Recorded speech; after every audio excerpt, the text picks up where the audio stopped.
Welcome back. It is the Flow Friday Sports Show, and it's time to take a look at Hume Netball. And joining us is Carla Fletcher, our expert on the Hume Netball competition. Carla, another big weekend. Great to have you alongside me to pick it all apart and look ahead to this weekend, of course. How did you get your netball fix in over the weekend, and how you doing? Yeah, no, all good over here, and you're well too, Ellis, I'm guessing. Yeah, we're doing very well, Carla. And so were the Osborne Club. They had a very decent win, the A-grade side, beating the Billabong Crows 44-27.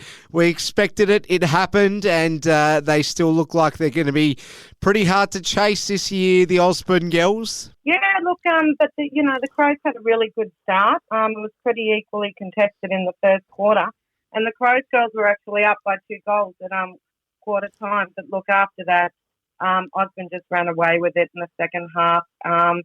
And the Crows really started trying really hard to put on some defensive pressure. Unfortunately, Osborne a little bit too strong. And the Crows awards went to Holly Dowling in wing defence and Brooke Davies at goal defence. And Osborne's player went to one of their new players, Cypress Clay, and the coach's award went to Abby O'Connell. There we have it. Well, another side that will be very hard to beat this year is the premiership winning team from 2022, the Jindera Girls, and they were flawless in their win over the Burrumbuttock Saints in the end. Carla, 73-18.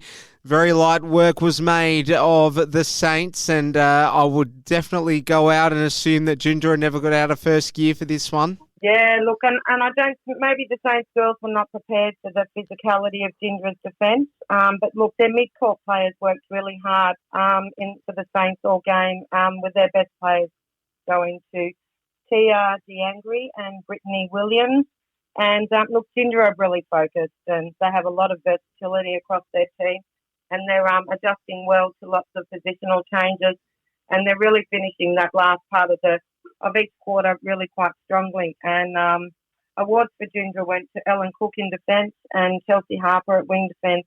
And also their coach, Taylor Bogle, had a great game as well. Well, we did manage to get some closer games after all in this round of Hume Netball. One of those was between the CDHBU girls and Culcairn. Just a very slim margin in the end with CDHBU getting over the line. But gee whiz, this would have been a great game to watch as a neutral, Carla. Yeah, look, that was the closest game of the round, and it's really great to see. The CDHBU girls must have played really well. It was a pretty tight game all round, but I think CDHBU just kept their composure in the last few minutes of the last quarter, and they actually took the game by 2 goals, and their award winners went to Courtney Haig at goalkeeper, Rebecca Cusick at goal defence, and Tamir Richardson, who played in the centre and goal attack. And for Culcairn, Olivia Brunner had a best on court appearance in goal attack, with Stephanie Cook goal defence and Claudia Grogan in the mid-court taking out their other awards. So, yeah, it would have been a great game to see. How long and Holbrook going at it? 45-28. How long's away in the end? How'd you see it, Carla? Yeah, look, Holbrook had a really good start to the game, and look, they remained in touch up until half-time, and they put a lot of great defensive pressure down the court, and, they capitalised and were rewarded in the goal circle with turnovers. But I think they made a couple of changes after half-time, which allowed how long to get back into the game, and they just kept extending their lead. And their new attack is starting to combine really well, and they also had some great defensive pressure down the court. Best players for how long were Lily Smith at centre and wing attack, and Abby Lishke in goal defence, and Chloe Hamblin at wing attack, and Brittany Deegan in goal attack were Holbrook Award winners. Henty and Lockhart put on a spectacle, that's for sure. In the end, Henty just going down by, not a great amount of a margin there in the end, but Lockhart too good, but not by much in the end, Carla. No, look, that was a really competitive game right up to the very last whistle. Both teams really contested the ball, and they capitalised on any turnovers, and with some really consistent shooting from both clubs. Lockhart Award winners went to Chelsea Hosey, who stepped into goalkeeper. She's usually down in the shooting end, and Ava Birkinshaw stepped up from B grade in the goals for Lockhart. And Chelsea Wetton at wing attack fed the ball beautifully into the goal circle for Henty, and Holly Kinney, she capped off and won the award with some great shooting as well. We had the Murray Magpies getting over the Giants. They scratched their way to the finish line, the Magpies, but another close affair, 37-32 in the end, this one being played at Urana. It would have been a great game, Carla. Yeah, it was, and I actually watched some of the highlights because it was the live stream game from All In Sports. So, and I think the Giants will be really disappointed. It was a bit of a lost opportunity for them on the weekend. They came out really strong, but some costly turnovers in attack kept the Magpies in the contest. And once again, the Magpies' accuracy under the goalpost punished the Giants as the game progressed. But look, the Giants girls, they really fought back hard in the last quarter and showed, that they're a team that, you're not going to take too light and easy this year. Stephanie Bedwebster, Webster and Brianna Higgins were award winners for the Giants, and so was Samara Down. And Magpies' first on court went to Tara Lischke in goal attack. She's playing some amazing netball and shooting some beautiful goals, and Kira Nicholson in centre and wing defence. Well, Carla, we might just take a quick look at the table before we move on and talk about the fixtures. So we've got Jindera and Osborne taking out the top two places. Murray Magpies third, Culcan fourth, the Giants fifth, Billabong sixth, Howlong seventh, Lockhart eighth, CDHBU 9, Henty 10th, Holbrook 11th, and the Burrumbuttock Saints at the foot of the table. Do you sort of, what are your takeaways from it? Are you surprised in any way with the makeup of the table? Do you see it changing much over the next few weeks at all? Well, I think the top few will stay up there, but that fourth to eighth position is probably the one to keep an eye out. They will change around depending on who's playing. So those teams in fourth down to eighth, I think they're going to be working really hard each week to try and get up into that sixth place position on the ladder. All right, let's take a look at this weekend's fixtures. In Osborne, we've got Osborne taking on Holbrook.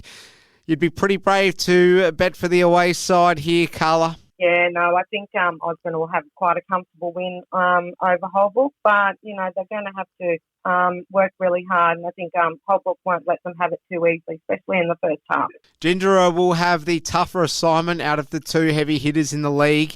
So Billabong Crows, a very, very faint outside chance, but it'll still take their absolute best Herculean effort, probably in history, Carla, I would say. Yeah, look, this is going to be a big clash. Like, Jindera's, very versatile side, and they're adjusting well to their new players, but I would never underestimate the Crows. And they know exactly what's needed after playing Osborne last week to get a win. So it'll be very interesting. But it's the live stream game for the round. So yeah, head over to All In Sports. You might be able to watch some of it on there. So it'll be a very great game. It'll be a great game to watch. Well, for me, the game of the round is Lockhart and CDHBU because both sides come into it with some form. You can't really pick a winner here, Carla. No, look, it's going to be a very competitive game this week. Both teams have come off a good win from last weekend. So, look, I think it will just depend on whether both teams are full strength for the weekend and just capitalising on any turnovers, sealing it off with a goal. So I think that's going to be the key. But I have tipped Lockhart. Burrumbuttock Saints, they host Howlong. Now, it's an opportunity for the Saints to get back in the winner's circle, but you feel as though that real heavy defeat against Jindera last week might have just knocked the stuffing out of them. And Howlong will be a tough assignment still for the Saints girls. So I'm going to go with Howlong here, Carla. What do you reckon? Yeah, I'm probably going to go with Howlong just after the last couple of rounds. But, the Saints, unfortunately, they did have Jindera last week and, they might have been a little bit undermanned. But, I think Howlong will take home the 4 points on Saturday. The Giants going at it against Culcan in Walla. Which way does this one go, do you reckon? this one's going to be a tough one. I'm kind of tipping this one as the match of the round this week. The Giants girls have really stepped it up this year, and Colcan, I don't know, maybe they were a little bit demand last week. I thought it was a bit of a surprise them going down to CDHBU, but that's not taking anything away from the CDHBU girls. I'm really interested in this one, so I might just tip Ramwabundry Waller this week. Murray Magpies have to be the ever so slightly favourite side to beat Henty in the final game this weekend. So would you agree or disagree with that, Carla? No, I think Magpies, they're playing some really nice netball, and as I said, their shooting is really consistent. The girls are working really hard in the ring. So I think Magpies will have a win on Saturday.